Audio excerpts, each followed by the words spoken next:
Hey everybody, a little bit different today. Got a little sneak peek of OP02 using the One Piece TCG simulator. Without further ado, let's hop into the gameplay. All right, so I'm going to go ahead and keep this because I have a pretty good hand. I have a Chopper, a Nami, and a Machina, as well as a Robin. So I'm feeling pretty good so far about this. So obviously, first thing I'm going to do is I'm going to drop my Nami here, and I'm going to grab a Sunny. And that's what we love to see. I'll bottom the rest of these, and then I'm going to deploy this Sunny here. Because this turn, they're going to drop their Oni and swing at me for 5, which is completely fine. I will take that. Nico Robin's probably giving me a dead card here. Wow, he's going to swing at me for a big swing here, and I'm just going to take that. There's no reason to counter that early. And I get another Nami. It's just dream come true at this point. And when you're playing a 5-life leader, it's okay. It takes swings early to get your hand filled up here. I'm not quite sure why he opted to swing, but I guess he had no 3-drops and he had no Oni. So, wow, just getting all the Namis here. So first thing we're going to do is we're going to deploy a Machina. We're going to give a Dawn to my Zoro. We're going to activate her effect to give it to Nami, actually, and then we're going to attach a Dawn there, and then we can just swing away. It's 3 swings. That's, 5 or 6k.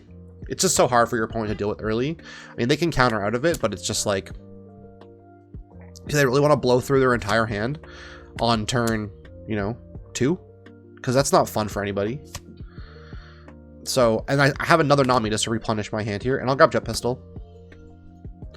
Jet Pistol's great because now if he drops if he drops a big boy, he's got 5 Dawn. So he can drop Queen here for 5, but it's just going to die. He knows I have Jet Pistol. So I think that the Zoro deck is really hard to deal with, and I'm feeling pretty safe to swing away there because, again, he's going to go for my Machina. That's fine. I don't care about that. I still have all of my bodies on board here.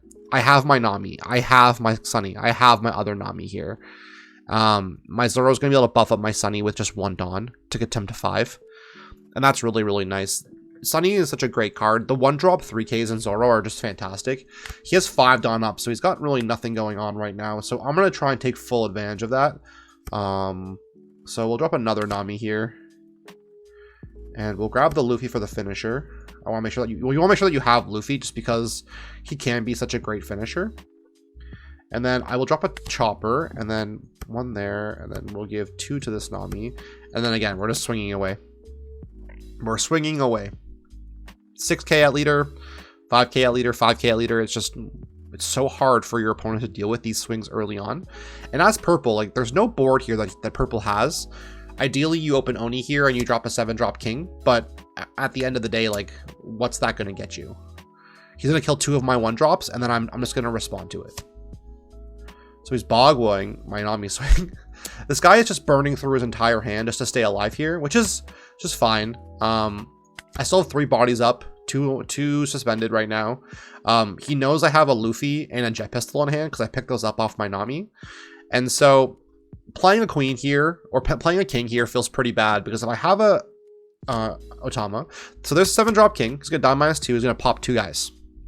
He'll probably pop. Okay, pops blocker and he pops my Sunny. Okay, that's fine. And then he'll swing over my Nami.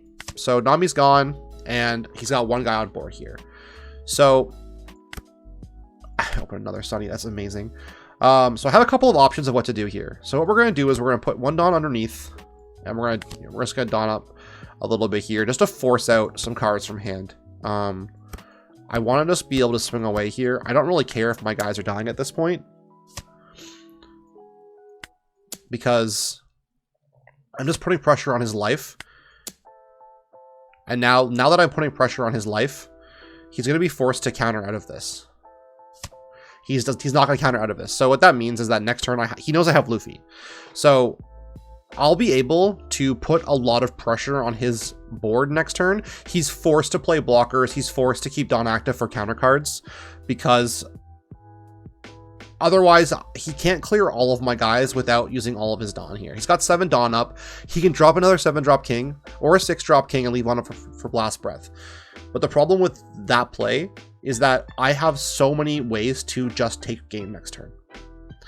So we'll see what he ends up doing. But I'm beginning to think that, he's in a pretty rough predicament. He didn't open Oni. He has 7 Dawn. He's going to swing at me. with king for, okay, Nami's gone, I guess. It's a 9k swing with king, and then I'm guessing there's going to be a queen coming out here because he's got 5 Don up. That's my best guess here, is a queen. It could be a couple of smaller blockers as well, I guess, but blockers don't really do much here in this situation. Again, he's going to swing over my Nami. That's fine. I have Sunny. I have Luffy here. And he's got 3 Dawn up. I mean, maybe it's a blocker. I don't know. No blocker. So probably a Bagua or something. That's fine. So I think first things first. We kind of see what he's got in hand. So we're going to swing for 6 at leader. See what he's got to counter. Because he used quite a bit of... No, he's got lots of 2Ks left. He's used 1, 2, 3... 3 2K so far, 4 2K so far, and a Bagua, so that's not bad. I don't want to overcommit here, so I got 4 life left. So I'm not going to try overcommit here. I think I'm going to play this a bit slower than I normally would. So I'll swing 6 with Sunny again, force out these 2K counters from his hand.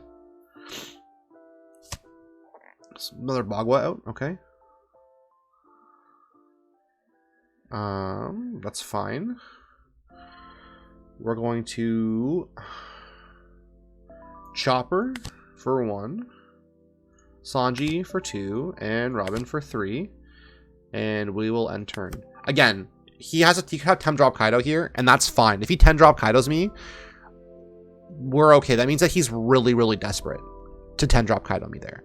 So I'm feeling pretty good against the 10 drop Kaido because the desperation is just absolutely there from him to feel the need to do that.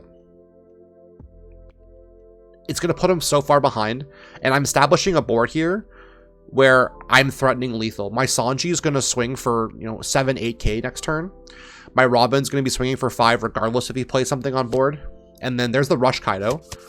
So he will pop, most likely my Sanji, that's the right play, because Sanji will be always swinging for a big amount. But he pops my blocker, which is a little bit shocking. I'm a little bit concerned as to why he would pop my blocker there, because I still have 4 life, and I think Sanji's a bigger problem for him. I mean, Sanji's going to be at minimum. Oof, I mean, okay. That's fine. I mean, Sanji's going to be at minimum 9k next turn. So I'm not sure what the play is really here. Swinging at my life, that's fine. I'm not going to block it. I get a Vista out of that, so it's more counter to my hand. Again, there's no point in blocking it. And I get Otama. So worst case, if he counters me out. Oh boy. Okay, so 1 under him. We'll drop the Luffy. I will activate this. Now he's going to be swinging at 8k. So forcing out 2 counters or a Blast Breath. So Blast Breath it is. Okay. I will swing 5. Again, we're just kind of teasing this guy's hand. He's going to block a bunch of attacks here. So he'll counter. He's got 5 cards left in hand, right? So if we do the math on this, 1, 2, 3, 4, 5. So that means he can get to a maximum of 15k. When I swing with my Luffy, he'll have to burn 3 cards.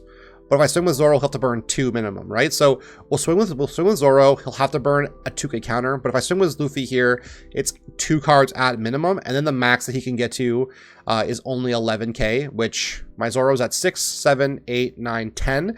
It will be pretty close if he has every card a 2k counter, right? So we'll swing Luffy first at 7, force out 2 cards from hand. And this will tell me what kind of counter cards he has. Just insta win. So if you look at the aggression that I was able to put out early, just an insane, absurd amount of aggression. And if I wasn't able to take the game, like if he was able to counter me with a 2k and a 1k there, I could always just drop an Otama, pop the king with my jet pistol. Like there's so many different ways that I could have gone that turn that it's so hard for your opponent to deal with it, right? That's the problem that a lot of decks will have against Zoro, is that if you cannot get your board set up, they will take 4 or 5 life from you super early in the game, and then they'll just run an unblockable Luffy at you. And if you cannot protect against the unblockable Luffy, it's just going to be game. So that's the Zoro. The Zoro list I will show you. This is my list for it. It's pretty good, I think. So we're running the leader Zoro, 4 Tamas, 2 Sanjis, the 2K counter Sanji, 4 Namis, 3 Robins, 4 Zoro, 2 Newgate, 4 Curly Dadan, 4 Vista, 4 Makino, 4 Sunny, 4 Chopper, 4 Brook, 3 Rush Luffy's, and then 4 Jet Pistols. I'm not playing any counter cards in this deck because you have so many 2K counters already. Otama, Makino, Brook, Sanji, that's a fair bit of 2K counters. Plus late game, you drop Edward Newgate, and that's a guaranteed 2K counter on every swing, essentially, which is just absurd for most leaders to deal with. And then the fact that he just pops all your small guys and he's 10K is really, really good. Curly Dadan, fantastic searcher, pulls basically, Tama, Nami, Makino, Chopper, or Sunny. Amazing card. Nami hits basically any other piece that you want to hit. So it's really easy to find your pieces with this deck. It's really easy to go super aggro. You could even drop a Zoro for another Sanji if you wanted to have that extra counter. Again, it's Sanji, you play him on turn 1 and they don't deal with him. He's going to be swinging minimum 8K on that second turn, and that's really hard to deal with. Again, Sunny in turn 2 is always going to be swinging for 5 with your Zoro swinging for 6. And then you have lots of protection from your Choppers, your Newgate, and then you have so much 2K counter that it's really hard for them to match your aggression. That's my Zoro. If you guys like the content, please like and subscribe. I really appreciate all the feedback that I've been getting. And until next time, Monty out.